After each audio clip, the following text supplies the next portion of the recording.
Все знают египетские пирамиды, но мало кому известно, что пирамиды неразрывно связаны с именами фараонов. Оказывается, на самой верхушке египетских пирамид было начертано тайное имя фараона. Древние люди придавали имени огромный мистический смысл, а имя раскрывало суть человека и его судьбу.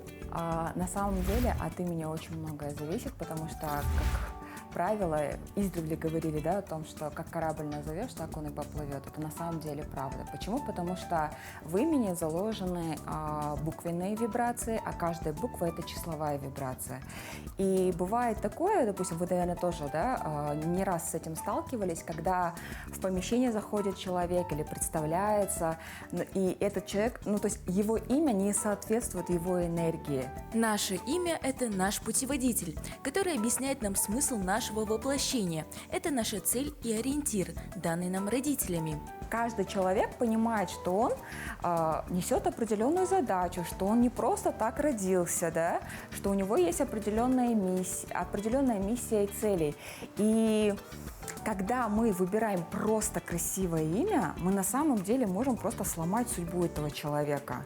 Надо смотреть на значение этого имени. И я сейчас родителям рекомендую выбирать имена такие древние, такие, знаете, вернуться к истокам, вернуться к традициям. Допустим, я бы хотела, чтобы мой ребенок, то есть имя моего ребенка было не современное, попсовое, популярное, а такое казахское, традиционное, с значением. Многие верят, что имя влияет на судьбу, может даже целую жизнь поменять, если его сменить, и относятся к вопросу крайне серьезно, вычитывая смысловые и нумерологические значения, дабы случайно не подобрать себе или ребенку не то имя. Что вы хотите заложить ребенку? Надо сначала на это посмотреть, Если вы хотите заложить мальчику, допустим, мужество, смелость, храбрость, конечно, выбирайте такие имена, где есть сильные согласные, Д, Р, Т буква, такая она такая звучная, она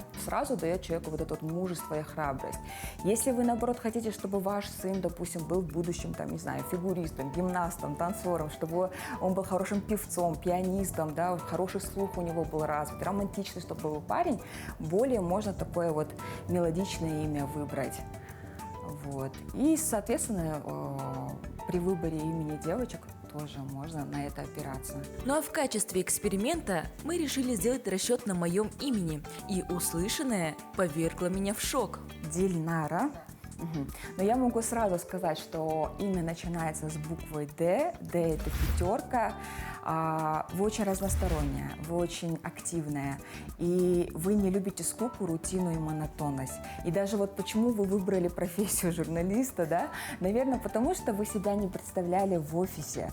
Потому что пятерки, они любят перемещаться в пространстве, любят постоянно каждый день сталкиваться с новыми условиями, новые какие-то вызовы и задачи, общаться с другими людьми. И офисная работа, она бы вам абсолютно не подошла. Все, что было сказано Лаурой, было правдой. Я не ожидала, что по имени можно многое узнать. Однако, как оказалось, имя сопровождает человека всю жизнь, оказывая на него определенное влияние.